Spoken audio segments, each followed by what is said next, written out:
The screen explodes in crimson and orange. Not a sunrise, a map. The Middle East, from the Mediterranean to the Persian Gulf, is awash in digital fire. It's not a metaphor. It's a real-time data visualization of conflict zones, each flickering flame representing an active war, a skirmish, a drone strike. The camera pulls back to reveal the anchor, their face etched with a seriousness that cuts through the usual cable news gloss. This isn't your average headline read. This is a diagnosis. Good evening. What you are looking at is not a series of isolated incidents. It is a syndrome, a cascading failure of the post-Cold War order playing out in real time. In Gaza, the rubble is measured in square miles. In Ukraine, the front lines are measured in corpses. In the Red Sea, global trade is measured in skyrocketing insurance premiums. And simmering beneath it all, the long shadow of a potential confrontation between Israel and Iran, a prospect that keeps diplomats in Washington and Brussels awake at night. The thesis, delivered with the cold precision of a scalpel, is this: we are witnessing multiple simultaneous wars that signal not just a regional crisis, but a profound global inflection point. And at the heart of this unraveling, a central, uncomfortable question: is this the bloody harvest of a failed American foreign policy doctrine? And who are those adversaries? They're not just nation states, they are networks. They are ideologies fueled by grievance and powered by social media algorithms. The US spent 2 decades and trillions of dollars fighting a war on terror focused on hierarchical groups like Al-Qaeda. But the landscape now is different. It's more diffuse, more resilient. It's Houthi rebels in Yemen shutting down a maritime choke point with drones they built from commercial parts. It's Iranian-backed militias launching precision strikes from the shadows. The old models don't fit. So here's the POV you won't get from the Pentagon briefing room. This isn't about a lack of American will. It's about a lack of a coherent theory of victory. What is the endgame in Gaza? Containment in Ukraine? Deterrence with Iran? The answers are murky, debated daily on cable news, but seemingly absent from an actionable long-term plan. The result is a world where everyone is fighting, but no one is winning. A world where the so-called international community is a phrase that rings increasingly hollow. We're gaslighting ourselves if we think these conflicts will stay neatly contained within their borders. The economic shockwaves are already here. Supply chains are rerouting in panic. Energy markets are on a knife's edge. And the ghost of stagflation is starting to whisper in the ears of central bankers from Frankfurt to Washington. This is the lead. The United States has conducted a series of massive, sustained airstrikes on multiple military and nuclear targets inside Iran. According to senior defense officials speaking on background, the operation, dubbed carpet bombing in internal comms, involved over 100 sorties targeting Revolutionary Guard Corps bases, suspected nuclear enrichment facilities, and key command nodes. The action, they claim, was a preemptive response to what was termed an imminent and catastrophic threat stream from Iranian proxies. Bahrain, home to the U.S. Navy's Fifth Fleet, is now on a war footing that makes their previous security concerns look like a neighborhood watch meeting. Our sources within the Bahraini Defense Force describe a scene of controlled panic. They're treaty-bound to the U.S., hosting the command center for the very aircraft that just launched these strikes. Then there's Oman, the traditional neutral ground, the Switzerland of the Gulf. Their whole brand is quiet diplomacy and back-channel talks. That brand is now on fire. Muscat's carefully cultivated role as an intermediary between Iran and the West is functionally obsolete overnight, which brings us to the heavyweights, Saudi Arabia and the UAE. The analysis here is less about shock and more about grim, opportunistic calculation. For years, their theory of victory was using American power to checkmate Iran. Now America has moved the Queen itself. In Riyadh, Crown Prince Mohammed bin Salman is likely viewing this through a prism of cold realpolitik. A crippled Iran is good for business, good for regional dominance. But the expert tone from diplomats in the region warns of a dangerous miscalculation. The Saudi oil fields at Abqaiq, remember, were hit by Iranian-sponsored drones in 2019. A direct war removes all plausible deniability. The next attack won't be from a vague Houthi-aligned group. It will have Tehran's return address stamped on it. The UAE, meanwhile, has spent years trying to de-escalate, engaging Tehran directly to protect its massive economic investments. That delicate dance is over. Abu Dhabi and Dubai are now premium targets, their glittering skylines the perfect backdrop for a demonstration of Iranian reach. Their much-vaunted hedging strategy just met a reality it cannot hedge. The fallout is a textbook geopolitical chain reaction. Energy markets have gone full Karen, screaming at the manager as Brent crude spikes 15% in pre-market trading. Shipping insurance rates for the Strait of Hormuz are now quoted in, "Are you insane?" percentages. But to understand how we got here, you have to rewind the tape. This isn't a new fire. This is a blaze that was deliberately set, fueled, and left to burn for over a decade. The legacy of two men, Benjamin Netanyahu and Donald Trump, isn't just political rhetoric. It's a fact-heavy blueprint for regional chaos, a domino effect of wars from North Africa to the Levant that has now brought us to the brink of a superpower confrontation. Let's break down the receipts. Start with Libya. The 2011 NATO intervention, heavily backed by the West, toppled Gaddafi. But the vacuum, that was a gift. Netanyahu's government, viewing any strong man in the region as a potential threat, openly cheered the destabilization. The logic was cold, realpolitik. A fractured Arab world is a weaker one, less able to challenge Israel. Fast forward, and Libya became a failed state, a playground for mercenaries and a massive arms bazaar. Those weapons didn't stay in Libya. They flooded south into the Sahel, fueling insurgencies, and east into the hands of militants in Sinai and Gaza. The chaos was a feature, not a bug. Now, pivot to Sudan, the brutal civil war raging right now. Its roots are tangled in the same geopolitical gaslighting. The Trump administration, in a move straight out of Netanyahu's playbook, delisted Sudan as a state sponsor of terrorism in 2020. The quid pro quo, Sudan normalizing relations with Israel. But the rush for this diplomatic win meant propping up a transitional military government that was already at odds with civilian factions. It papered over fatal cracks. The deal was signed, the photo op was taken, and then the U.S. and Israel largely looked away. The result? Two generals armed and emboldened by regional powers picking sides turned the country into a slaughterhouse. This wasn't an accident, it was a trade, stability for a signature on a normalization deal. And Somalia? The story is one of neglect as strategy. The Trump administration dramatically escalated drone strikes from 14 in 2016 to 54 by 2020. The policy was pure POV, you're the world's policeman, but with zero interest in the aftermath. The strikes took out leaders, but created a hydra of new, more radicalized factions. It turned the conflict into a forever war. Netanyahu's government, always happy to see Islamist militants kept busy far from its borders, offered quiet support. The message to Washington was clear. As long as they're fighting over there, they're not fighting us. So the chaos was tolerated, even encouraged. Then there's Lebanon, the perennial pressure cooker. The Trump-Netanyahu axis took a sledgehammer to it. The maximum pressure campaign on Iran eviscerated Lebanon's economy by proxy, crushing its banking sector and fueling hyperinflation. Why? Let's pull the camera back. Because the chaos in Lebanon and Gaza wasn't happening in a vacuum. It was part of a regional mosaic of forever wars, each one a pressure cooker with the lid screwed on tight by Washington. The POV from the Situation Room, manage the chaos, don't solve it, and nowhere was that policy more brutally clear than in the grinding conflicts of Syria, Iraq, and Yemen. First, Syria, the original blueprint for the modern proxy war. By 2020, the narrative was that ISIS was defeated, mission accomplished. But that was a classic gaslight. The U.S. maintained a presence, ostensibly to keep ISIS down and counter Iran. But on the ground, it was a fragmented nightmare. The Pentagon was backing Kurdish-led forces in the northeast. Turkey was bombing those same forces. Russia and the Assad regime controlled the rest, and Iranian militias were embedded everywhere. The U.S. strategy wasn't about ending a war. It was about maintaining a manageable, frozen conflict, a permanent headache for Damascus, Tehran, and Moscow. Then, swing east to Iraq, the sequel that nobody wanted. After declaring victory over ISIS, the U.S. stayed. Why? To counter Iranian influence. The result? Iraq became the permanent battleground for that shadow war. U.S. troops hunkered down in fortified bases, while Iran-backed militias regularly peppered them with rockets. The U.S. response? Occasional airstrikes that took out militia commanders, but swelled their ranks with new recruits.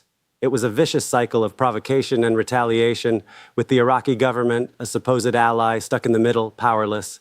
But the most stark example of this, manage the misery doctrine, is Yemen, a brutal forgotten war that became a playground for regional rivals. The U.S. provided unwavering support to the Saudi-led coalition, from intelligence to mid-air refueling to a steady stream of bombs. The rationale? Counter Iran, which backed the Houthi rebels. But the humanitarian cost was apocalyptic. Thousands of civilian deaths from airstrikes, a cholera epidemic, and the world's worst hunger crisis. The Trump administration famously defended the Saudi partnership by citing arms deals worth billions. It was a transaction. Yemeni lives were the collateral. Even as evidence of war crimes mounted, the support continued. The policy was pure cold calculus. Saudi Arabia is a strategic partner. Yemen's suffering is an unfortunate side effect. The UN called it the world's worst humanitarian disaster. In Washington, it was a strategic footnote. So connect the dots. From Syria to Iraq to Yemen, you see the same pattern. U.S. involvement wasn't designed to end these wars. Now shift the POV to Eastern Europe, because while the Middle East burned, another promise was quietly being shredded. Remember the 2024 campaign? The one where a certain candidate vowed he could end the war in Ukraine in 24 hours? That was the sales pitch. The reality, 2 years into his term, is a masterclass in geopolitical gaslighting. The conflict isn't over. It's been weaponized, turned into a domestic political cudgel and a bargaining chip with Moscow. The administration's rhetoric hasn't extinguished the fire. It's systematically starved the firefighters. The cold open here is a statistic.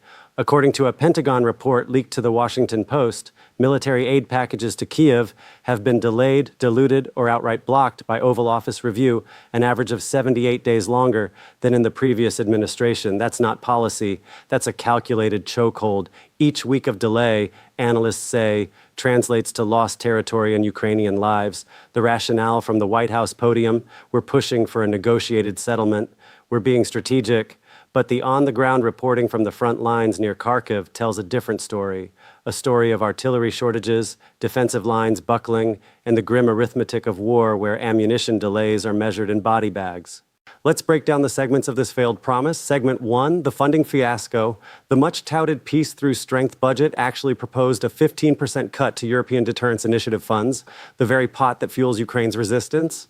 It took a rebellion in his own party to get a bare-bones supplemental through Congress, and even then, the disbursement has been, in the words of one senior Senate aide, agonizingly slow. It's a classic move. Promise the moon to get elected, then bog the process down in so much bureaucracy that the original promise becomes unrecognizable. Segment 2, the rhetoric. This is where the journalistic analysis gets stark. The president's own words at rallies and in off-the-cuff interviews have consistently undermined Ukraine's position. He's called it a European problem, praised Putin's genius, and framed the billions in aid not as an investment in democracy, but as a charity case. This isn't just talk. This signals to the Kremlin a green light for endurance, a belief that American resolve is finite. Every time he questions the point of the war, he's not advocating for peace. He's eroding the diplomatic leverage needed to achieve it. He's creating a self-fulfilling prophecy where a Ukrainian collapse becomes inevitable, so he can later say, "See, I told you it was unwinnable." The expert tone from foreign policy desks in D.C. is one of profound alarm. But the pivot isn't just rhetorical. While the world watches Eastern Europe, a quieter, more definitive campaign is unfolding much closer to home. This is the POV from the ground in Latin America, where the strategy shifts from neglect to active, covert dismantling. The blueprint for a new hemispheric order is being drafted, not in the halls of the OAS, but in backroom meetings and through shadowy operations. And the first target, according to intelligence reports and diplomatic cables reviewed by this network, was Venezuela. The operation was a masterclass in modern hybrid warfare. It wasn't about tanks crossing borders. It was about economic asphyxiation, cyber sabotage, and funding a parallel government. According to a detailed report from a United Nations independent fact-finding mission, the sanctions regime imposed by the previous U.S. administration and tightened since have been deliberately designed to cripple the state's ability to provide basic services, creating a humanitarian crisis that could then be blamed solely on the Maduro government. The goal? Manufacture the conditions for collapse. But it went further. Sources within the U.S. Southern Command, speaking on condition of anonymity, have described a steady flow of resources, funds, encrypted communication equipment, intelligence, to opposition factions deemed actionable. The plan, as one source put it, was to keep the pressure dial turned to maximum until the structure cracked, creating an opening for a recognized transitional government that would immediately reverse the nationalizations and open the country's vast oil reserves to international partners.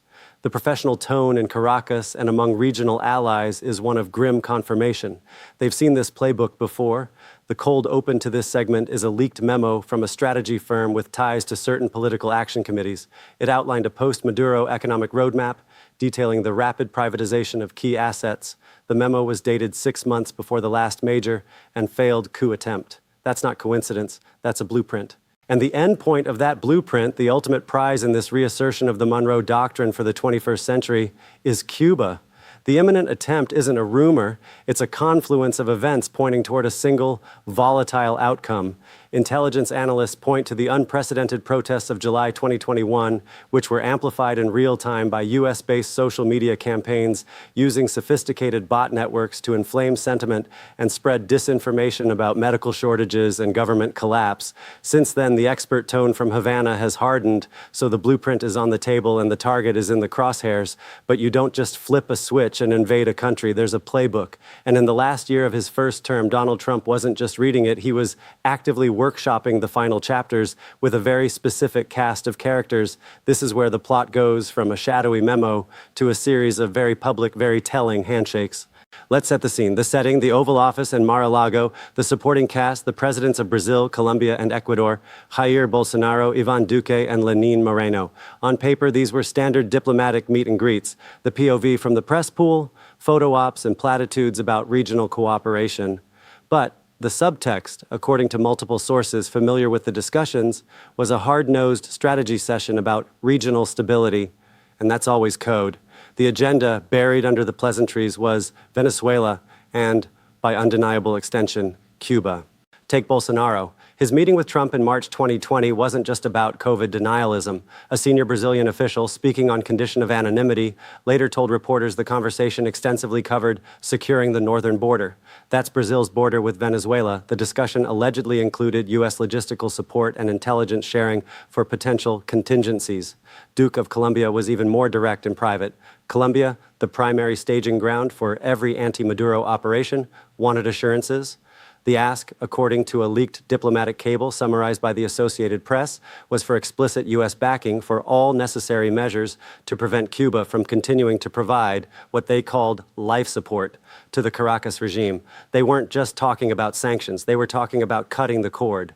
But the most damning evidence of a military tilt came from a smaller, less publicized player, Ecuador.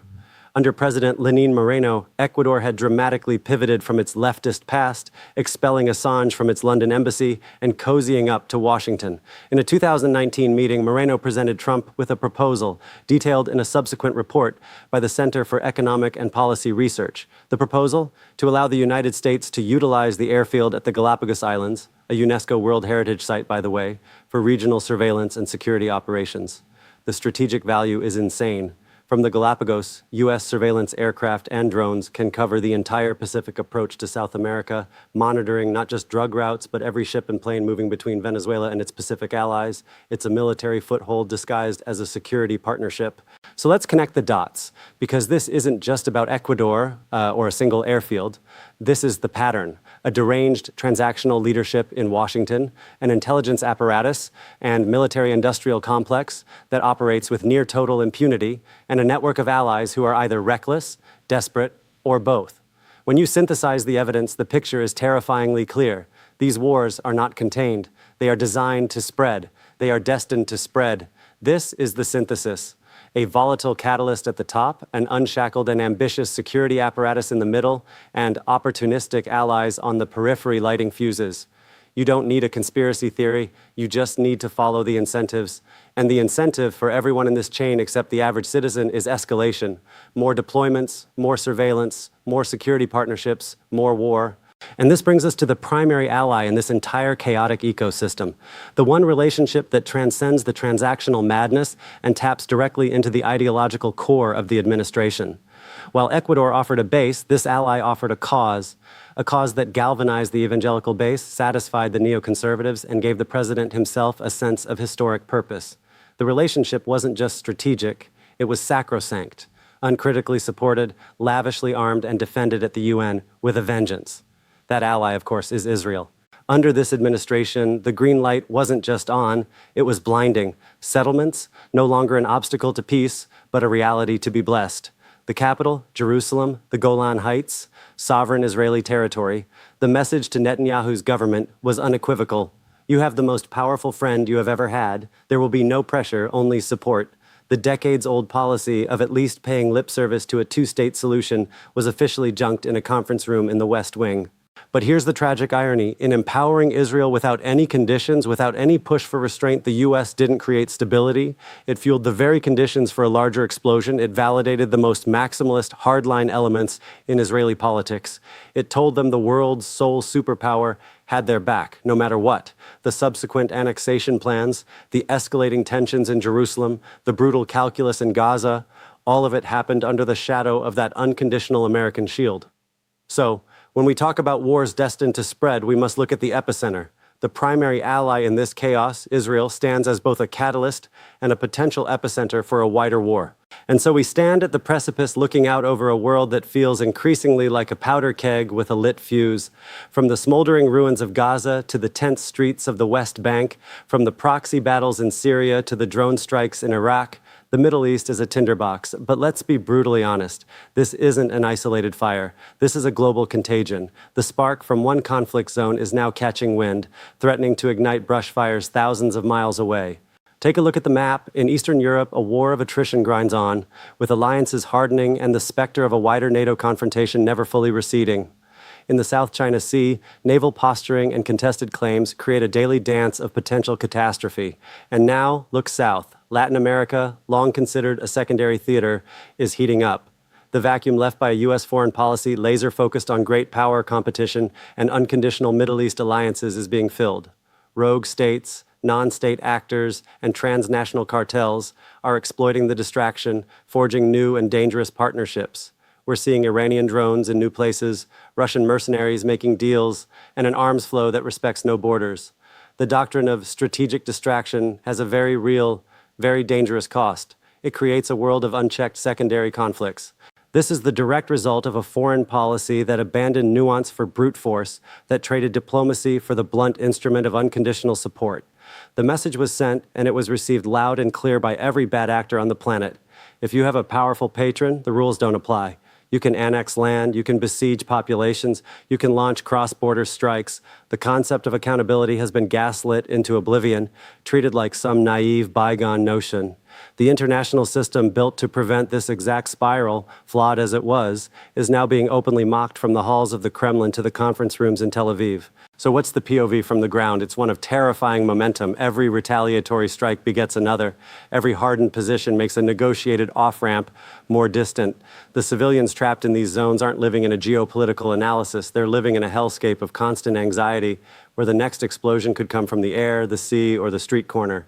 The world's Karens of foreign policy, those insisting on a simplistic my-side-only narrative, are shouting down any call for complex, sane solutions. They've turned human suffering into a team sport. This editorial close isn't just a summary. It's a warning siren. The connective tissue between these crises is the failure of accountable leadership. And so we arrive at the final POV, the closing argument, the last frame of this grim reality TV show we're all forced to watch. We started this analysis with a simple, chilling thesis. We are witnessing a global epidemic of unaccountable power. A government out of control isn't just a political slogan. It's the operating manual from the halls of the Kremlin to the corridors of power in capitals that claim moral superiority. The evidence has been in every segment. The legal gaslighting that twists law into a weapon. The economic strong-arming that treats citizens like ATMs. The geopolitical Karens screaming past each other while real people burn. The core thesis, restated for the record, is this. The fundamental contract is broken. Governments are no longer in the business of serving and protecting their people. They are in the business of self-perpetuation, of expanding their reach, of managing populations, not leading nations. They use the language of emergency to normalize the abnormal. They leverage fear to justify overreach. They have turned the immense, complex machinery of the state into a tool for consolidation, not service. When you step back, the pattern is terrifying in its clarity. It's not left versus right. It's the powerful versus the powerless, the insulated versus the impacted. Look at the path we're on. It's a path paved with normalized extremism. What was once a shocking breach of norms is now Tuesday. A new scandal doesn't even last a news cycle before it's buried under the next outrage. The goalposts don't just move. They've been carried off the field entirely. This creates a collective numbness, a dangerous acclimation to chaos. We're being conditioned to accept a baseline of dysfunction and aggression, both domestically and abroad, as simply the way things are now. That's the most successful gaslighting campaign of all. So, what's the sobering warning about the path ahead? If this momentum continues unchecked, we are heading toward a fractured world defined by fortress mentalities. Internally, societies will balkanize into distrustful enclaves, the governed and the governors, with a vast chasm of resentment in between. Externally, we're accelerating into a new era of blocks and proxy conflicts, where major powers test their limits through smaller nations, treating sovereign soil and human lives as expendable game pieces. The off-ramps are getting harder to see, let alone take. Every day of inaction, of partisan bickering, of performative outrage instead of substantive action pours more concrete onto this disastrous road. The warning is this: you cannot be a spectator. This isn't a show you can turn off.